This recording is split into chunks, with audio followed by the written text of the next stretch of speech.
नमस्कार दोस्तों, मैं अर्जुन सिंह राजावत आज आपके लेके आया हूँ NTUGC नेट जून 2020 का जो एग्जामिनेशन होने वाला है उसके मोस्ट इम्पोर्टेंट क्वेश्चंस ज्योग्राफी से संबंधित। जैसा कि आप जानते हैं कि मैंने पिछली वीडियो इसी संबंध में बनाई थी कल, उसके आगे क्वेश्चंस मैं आज कराऊंगा। तो चलिए इसमें सभी यूनिटों को सम्मिलित करते हुए, बेसिक कंसेप्ट को सम्मिलित करते हुए और जो जोग्राफर्स हैं उनकी बुक, कंसेप्ट, थ्योरीज, स्टेटमेंट, ये महत्वपूर्ण कंसेप्ट होंगे, महत्वपूर्ण बुक्स होंगी जो हर परीक्षा में आती हैं। जितनी भी अभी तक UGC नेट की परीक्षाएं उनमें किसी ना किसी में क्वेश्चंस आए हुए हैं। तो चलिए आगे बढ़ने से पहले बताना चाहूँगा, जिन लोगों ने अभी तक यूट्यूब चैनल सब्सक्राइब नहीं किया वो सब्सक्राइब कर लें तथा वीडियो को लाइक शेयर जरूर करें और चैनल को जरूर सब्सक्राइब कर लें। तो चलिए पहले क्वेश्चन की तरफ बढ़ते हैं। देखिए, प्रजातीय भूगोल रेसिकल ज्योग्राफी किसने दी? तो किसकी पुस्तक है? ये ग्रिफिथ टेलर की पुस्तक है।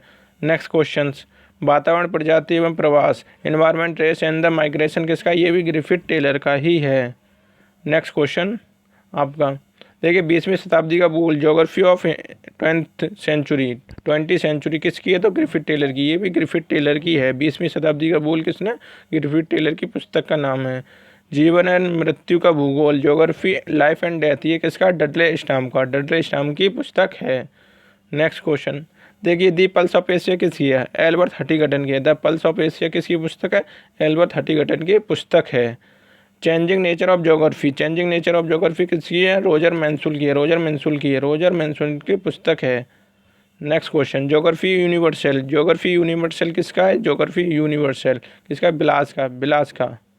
पिकार्डी, पिकार्डी किसकी है? डिमांजा की पुस्तक है। पिकार्डी किसकी है? डिमांजा की पुस्तक है।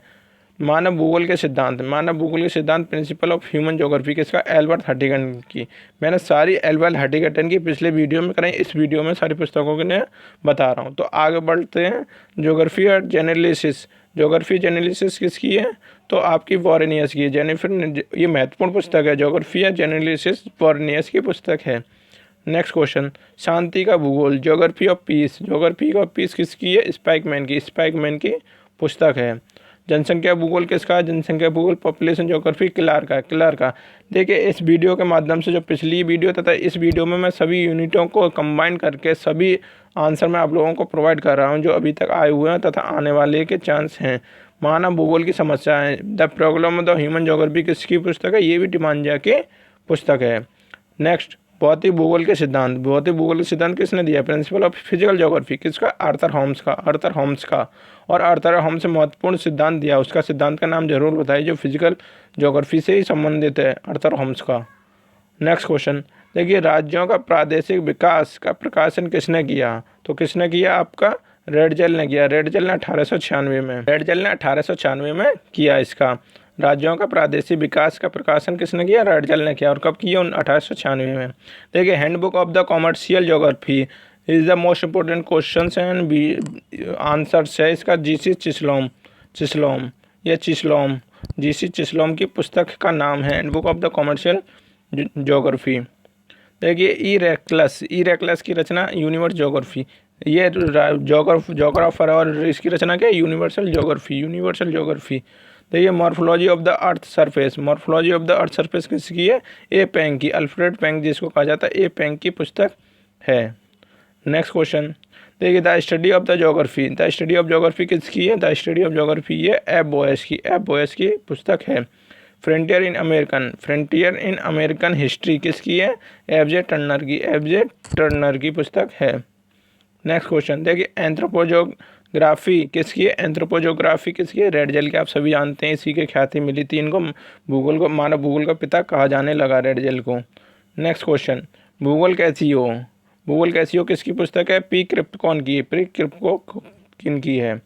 नेक्स्ट क्वेश्चन, देखिए इसमें बहुत महत्वपूर्ण क्वेश्चंस हैं तो आप लोगों को मैं प्रोवाइड करा रहा हूँ। मैन एंड नेचर किसका? मैन एंड नेचर है GP मार्च की। ये मोस्ट इंपॉर्टेंट क्वेश्चन है, ये हमेशा मिलान में आती है, कंफ्यूज हो जाते हैं। मैंने GP मार्च तो कभी पढ़ा नहीं है, लेकिन ये GP मार्च की पुस्तक है।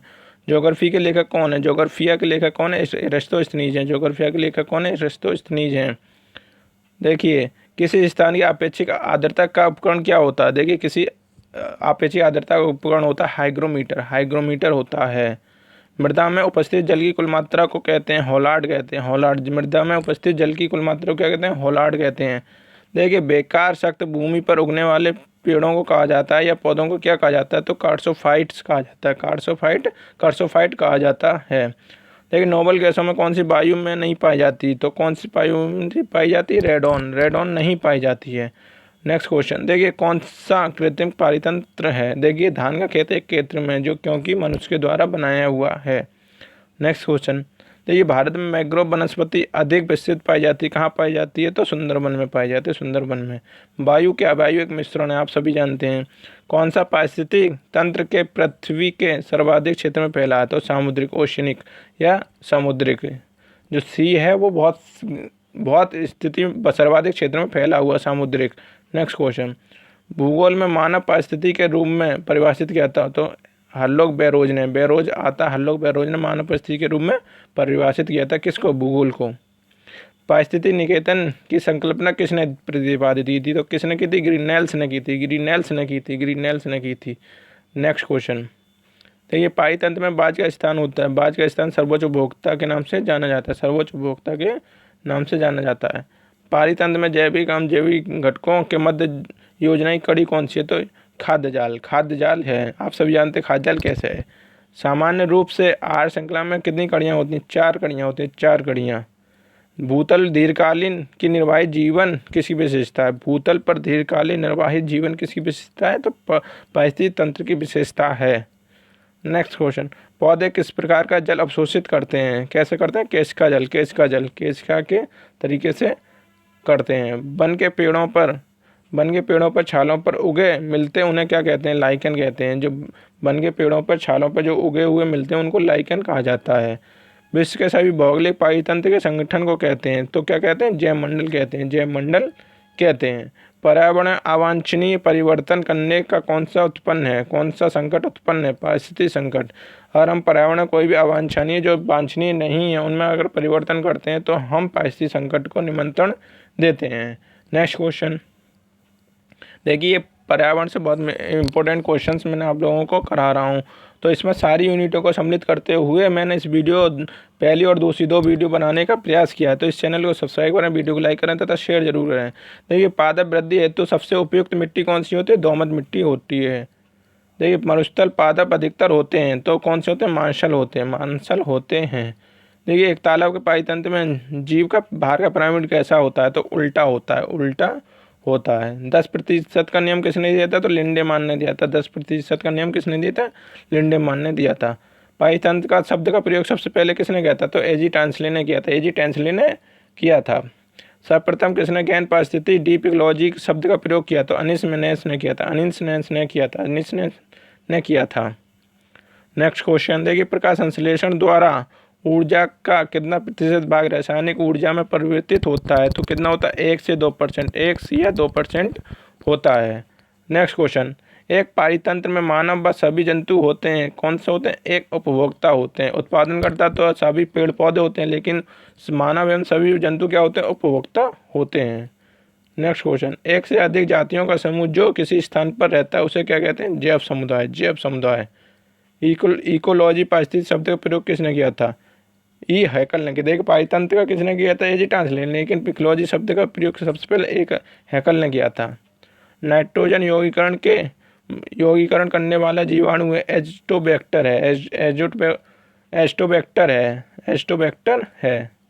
जैवमंडल में एक ही जाति की संख्या को कहते हैं जनसंख्या। जैसे मनुष्य की जनसंख्या, पेड़ पौधों की जनसंख्या, जानवर की जनसंख्या, जो एक ही प्रजाति के होते हैं उनको जनसंख्या कहा जाता है।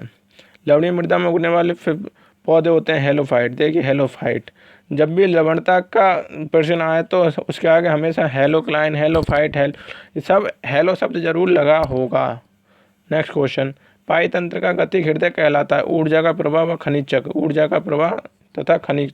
चक्र।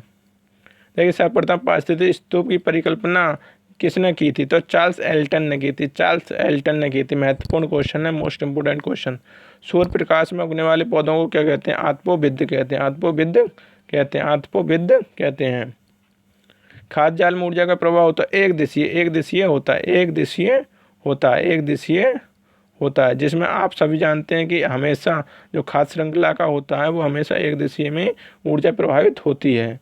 एक खाद्य स्तर के दूसरे खाद्य स्तर पर ऊर्जा का ह्रास होता है 90%, क्योंकि 10% का नियम है। जब एक अगर अगर हिरन खाता है तो 10% घास की ऊर्जा लेता है, लेकिन अगर हिरन है का शेर को हिरन खाता है तो हिरन की जितनी भी 100% ऊर्जा होगी, लेकिन वो 10% उस शेर में जाएगी। तो इसलिए 90% का हर एक अगली कड़ी में ह्रास होता है। नेक्स्ट क्वेश्चन देखिए, घास स्थलीय पाचतंत्र में संख्या का पिरामिड कैसा होता है? तो सीधा होता है। पाचतंत्र में ऊर्जा का पिरामिड कैसा होता है? सदैव सीधा होता है। पाचतंत्र में ऊर्जा का पिरामिड हमेशा सीधा होता है। पृथ्वी सम्मेलन +5 कब आयोजित हुआ था? तो 1997 में। तो ये +5 का मतलब क्या है? सबसे पहले 1992 में प्रथम हुआ था, तो 5वां कब होगा? 1997 में। इसीलिए इसको सम्मेलन +5 बोला जाता है, क्योंकि 1992 में पहला हुआ था, +5 कब होगा? 1997 में होगा। नेक्स्ट क्वेश्चन, मरुस्थल में उगने वाले पौधों को क्या कहता है? जीरोफाइट कहा जाता है मरुस्थल में उगने वाले पौधों को। देखिए, किस वर्ष पर पर्यावरण संरक्षण अधिनियम पारित हुआ था? तो 1986 में हुआ था। ये नंबर मत देखिए, आप क्वेश्चन देखिए केवल कौन सा क्वेश्चन चल रहा है ये मत देखिए, कौन सा क्वेश्चन है ये देखिए। रियो 20 घोषणा पत्र शीर्षक का क्या था? रियो 20 घोषणा पत्र का क्या शीर्षक था? Future we want. विश्व पर्यावरण दिवस किस तारीख को मनाया जाता है? आप सभी जानते हैं, 5 जून को मनाया जाता है। पाचतंत्र में एक टिकाऊ जैव समुदाय कहलाता है, क्या कहलाता है? इकोटोन कहा जाता है। इकोटोन या संक्रमण। पाचतंत्र में एक टिकाऊ जैव समूह कहलाता है इकोटोन, जो मैंने आप लोगों को बताया था पिछले वीडियो में। पर्यावरणीय निश्चयवाद के प्रतिभागी कौन थे? तो कार्ल लीटर थे। संयुक्त राष्ट्र ने वर्ष 2002 को किसका अंतर्राष्ट्रीय वर्ष घोषित किया था? महत्वपूर्ण क्वेश्चन, सतत विकास का वर्ष घोषित किया था 2002 को। नेक्स्ट क्वेश्चन, जीवों के पारिस्थितिक कारकों का एक पर्यावरणीय किसने कहा था? तो ए फिटिंग ने कहा था। सतत व स्थायी विकास किस प्रकार की अवधारणा से संबंधित है? तो किस अवधारणा से? नवनीतिवाद की अवधारणा से। 2000 देखिए, इस में सारे 2011 की जनगणना सब सारे टॉपिक मैंने सम्मिलित किए हैं। तो चलिए मैं कराता हूँ आप लोगों को। देखिए, राज्य तथा साक्षरता सबसे ज़्यादा केरल की लगभग 94% कहा जाता है, 93.19। उसके बाद आपका मिजोरम आता है 91.58%। उसके पास त्रिपुरा आता है 87.45। उसके बाद गोवा आता है 87.40। देखिए, त्रिपुरा और गोवा में कंफ्यूज हो जाते हैं, क्योंकि एक सा, लेकिन किसकी? त्रिपुरा की ज़्यादा है, त्रिपुरा की गोवा से ज़्यादा है। हिमाचल प्रदेश उसके बाद आता है 83.78, 5वें नंबर पर हिमाचल प्रदेश 83.78। उसके बाद आपका महाराष्ट्र आता है 6ठे नंबर पर, महाराष्ट्र 82.91। उसके बाद सिक्किम आता है 80.90। देखिए, नेक अंतर है थोड़ा।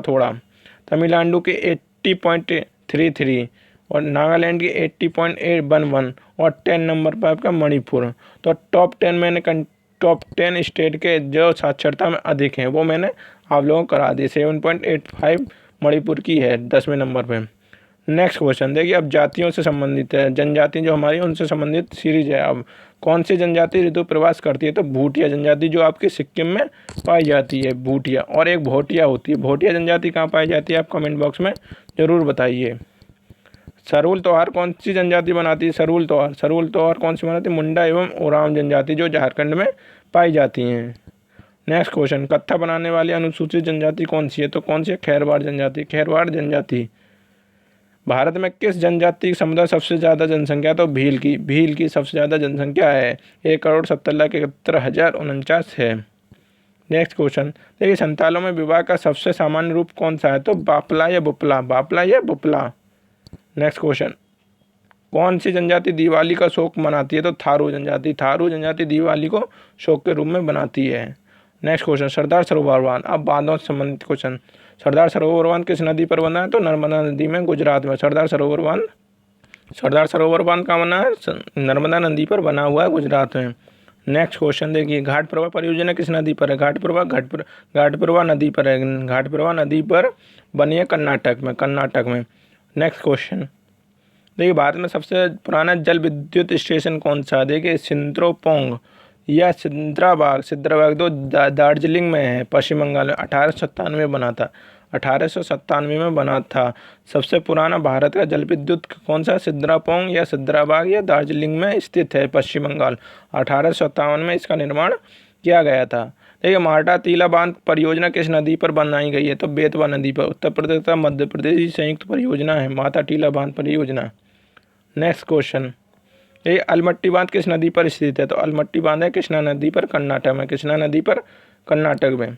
कौन सी जल विद्युत परियोजना भारत ने भूटान के सहयोग से बनाई है? दो देखिए मोस्ट इम्पोर्टेंट क्वेश्चन है। चुक्का जल विद्युत परियोजना है, चुक्का जल विद्युत परियोजना। नेक्स्ट क्वेश्चन, देखिए बगलिहार जल विद्युत परियोजना किस नदी पर स्थित है? तो चिनाब नदी पर। बगलिहार किस पर है? चिनाब नदी पर, जम्मू कश्मीर में। देखिए तुलबुल परियोजना का निर्माण किस नदी पर किया गया है? तो किस पर किया गया है? तुलबुल झेलम नदी पर, झेलम। उकाई परियोजना किस नदी पर है? तो तापी पर, तापी पर, गुजरात में उकाई परियोजना। नेक्स्ट क्वेश्चन, देखिए कोयना परियोजना का निर्माण किस नदी पर किया गया है? तो कोयना नदी पर किया गया है, महाराष्ट्र में। रियन परियोजना किस राज्य में स्थित है? तो उत्तर प्रदेश के रियन नदी पर विकसित किया गया है। यहाँ पर एक बांध बनाया गया है, एक का सरोवर है, उसका नाम जरूर बताइए कि कौन सा सरोवर है रियन नदी पर। कलपोंग परियोजना किस की प्रथम परियोजना है? तो अंडमान निकोबार की। मोस्ट इंपोर्टेंट क्वेश्चन, कलपोंग परियोजना किस राज्य की प्रथम परियोजना है? अंडमान निकोबार की है। देखिए किस नदी पर शिव समुद्रम बांध का निर्माण किया गया है? तो कावेरी नदी पर किया गया है। शिव समुद्रम बांध का निर्माण कावेरी नदी पर किया गया है, कर्नाटक में। भांगड़ा नागल परियोजना किस नदी पर स्थित है? तो सतलुज पर। यह पंजाब, हरियाणा तथा राजस्थान की संयुक्त परियोजना है। भारत का कौन सा राज्य संरक्षित राज्य कहलाता है? तो कौन सा राज्य संरक्षित है? सिक्किम राज्य संरक्षित राज्य कहलाता है। ये भारत में एकमात्र सक्रिय ज्वालामुखी बेरेन आइलैंड कहाँ पर है? तो बेरेन आइलैंड कहाँ पर है? अंडमान द्वीप समूह पर स्थित है। टेहरी बांध का निर्माण किस नदी पर किया गया है? तो टेहरी बांध का निर्माण भागीरथी नदी पर किया गया है। देखिए नागार्जुन सागर बांध किस नदी पर बना है? तो कृष्णा नदी पर बना है। नागार्जुन सागर बांध कृष्णा नदी पर बना है। देखिए भारत में गेहूं का सबसे अधिक उत्पादन करने वाला राज्य कौन सा? उत्तर प्रदेश। उत्तर प्रदेश सबसे ज़्यादा अधिक, लेकिन उत्पादन प्रति हेक्टेयर सबसे ज़्यादा आपका पंजाब करता है, पंजाब करता है। निम्नलिखित में से कौन सा दक्षिणी मध्य उच्च भूमि का हिस्सा नहीं है? देखिए इसमें ये आपका मालवा का छोटा नागपुर का पठान तो गलत ही है, क्योंकि सम्मिलित है मध्य उच्च भूमि में, लेकिन मालवा का पठार इसमें सम्मिलित नहीं है। मालवा का पठार दक्षिणी मध्य उच्च भूमि में मालवा का पठार नहीं है, लेकिन छोटा नागपुर का पठार इसमें है। छोटा नागपुर का पठार इसमें है, लेकिन मालवा का पठार नहीं है। मालवा का पठार सही उत्तर है। नेक्स्ट क्वेश्चन, निम्नलिखित में भारत की किस राज्य की 2011 की जनगणना के सर्वाधिक वृद्धि दर अंकित की गई? तो अरुणाचल प्रदेश में की गई थी, अरुणाचल प्रदेश में की गई थी। नेक्स्ट क्वेश्चन, प्रमुख शहर या प्राइमेट सिटी की अवधारणा किसने की थी? तो मार्क जेफरसन ने। प्राइमेट सिटी की अवधारणा मार्क जेफरसन की है। देखिए कौन सा क्रियाकलाप प्राथमिक क्रियाकलाप में आता है? खननकार। प्राथमिक क्रिया खननकार। आप ये ध्यान रखिएगा, प्राथमिक क्रियाएं वो होती हैं जो हम सीधे सीधे प्रकृति से प्राप्त करते हैं, लेकिन उसमें कुछ मॉडिफाई करके हम कुछ करते हैं, वो द्वितीय क्रियाकलाप में आ जाता है। नेक्स्ट क्वेश्चन, भारत का कौन सा केंद्र शासित प्रदेश सबसे ज़्यादा नगरीकरण है? तो एनसीआर, जिसको दिल्ली एनसीआर राष्ट्रीय राजधानी प्रदेश भी कहा जाता है, और दिल्ली प्रमुख रूप से। भारत में सबसे पुरानी चट्टान कौन सी है? देखिए भारत में सबसे पुरानी चट्टान है वो धारवाड़ तंत्र की चट्टान है, जो आपके कर्नाटक में पाई जाती हैं। देखिए किस पुस्तक के प्रकाशन के पश्चात राजनीति भूगोल में वास स्थानीय लेवनसम की अवधारणा विख्यात हुई? तो किसके? Policy geography. ये रेडजेल की पुस्तक है, पॉलिसी ज्योग्राफी, जो एक जर्मनी भाषा में है। देखिए किसने भू राजनीतिक शब्द को गढ़ा? तो जेलेन या कजलेन, ये सब नाम से आता है, तो आप जेलेन समझ लीजिए कि जेलेन ने की थी या केजेल ने की थी। पेडीमैन के दो चक्री सिद्धांत से कौन संबंधित है? तो पेडीमैन का दो चक्री सिद्धांत किसने दिया था? डेविस ने दिया था, डेविस ने दिया था। देखिए 100 ईयर ऑफ ज्योग्राफी के रचनाकार कौन है? यह किसकी पुस्तक है? तो किसकी? 100 ऑफ ईयर ज्योग्राफी फ्रीमैन की पुस्तक है। देखिए किस अरब भूगोलवेत्ता ने महासागरीय जल के रंग एवं इसकी लवणता के बीच से संबंध स्थापित किया था? तो किसने किया था? अल मसूदी ने किया था, अल मसूदी ने किया था। नेक्स्ट क्वेश्चन, देखिए कोनार्ड अशंसता, जिसको डिसकंटिन्यूटी कहा जाता है, किसके बीच है? सीमा तथा सियाल के, सीमा तथा सियाल के। लेकिन नई रचना के अनुसार पूछा जाए तो ऊपरी प्रॉपर्टी और निचली प्रॉपर्टी के बीच है कोनार्ड अशंसता या डिसकंटिन्यूटी। नेक्स्ट क्वेश्चन, भारतीय मानक समय IST एवं ग्रीनिच मध्य के समय कितना अंतर है? तो 5.5 घंटे प्लस, मतलब 5.5 घंटे ज़्यादा है भारत का IST Indian standard time GMT से। नेक्स्ट क्वेश्चन, भारत का दक्षिणी बिंदु कौन सा है? तो इंदिरा पॉइंट है। इंदिरा पॉइंट भारत का दक्षिणी बिंदु है जो ग्रेट निकोबार अथवा बड़ा निकोबार पर स्थित है। भारत का प्रमाणिक समय 82.5 किस नगर से होकर गुजरता है? तो प्रयागराज। प्रयागराज के पास नैनी जगह है, वहाँ से गुजरता है। भारत का कुल क्षेत्रफल कितने वर्ग किलोमीटर है? तो कितना? 32,87,263। ये 32.8 लाख वर्ग किलोमीटर भी इस तरह से भी आ सकता है, लेकिन पूरा 32,87,263। नेक्स्ट क्वेश्चन, कर्क रेखा कितने राज्यों से होकर गुजरती है? तो 8 राज्यों से होकर गुजरती है। कौन कौन से? गुजरात, मध्य प्रदेश, छत्तीसगढ़, झारखंड, पश्चिम बंगाल, त्रिपुरा, मिजोरम, राजस्थान। इन 8 राज्यों से होकर गुजरती है। नेक्स्ट क्वेश्चन, भारत का क्षेत्रफल संसार के क्षेत्रफल से 2.5 है, परंतु इसकी जनसंख्या कितने निवास करती है? 7.5, मतलब 17.5% यहाँ निवास जनसंख्या करती है पूरे विश्व की। तो यहाँ पर मैंने पूरे 2 वीडियो के माध्यम से सभी 10 यूनिट के जो प्रमुख सवाल क्वेश्चन से भूगोल से संबंधित, वो मैंने इन दोनों वीडियो के माध्यम से आप लोगों को पूरा करवा दिए हैं। इस वीडियो को शेयर करें, अत्यधिक जितने लोगों पर आप शेयर कर पाएँ शेयर करें, लाइक करें तथा चैनल को जरूर सब्सक्राइब कर लें। तो इस वीडियो के माध्यम से आप लोगों को सारी यूनिटों के बारे में पता चल गया होगा। हर यूनिट के सवाल मैंने इसमें फिजिकल से लेके आपके अर्बन से लेके सारे मैंने इसमें यूनिट में सम्मिलित किए हैं। तो चलिए इस वीडियो को लाइक करें, शेयर करें तथा चैनल को जरूर सब्सक्राइब करें। Thank you, all the best.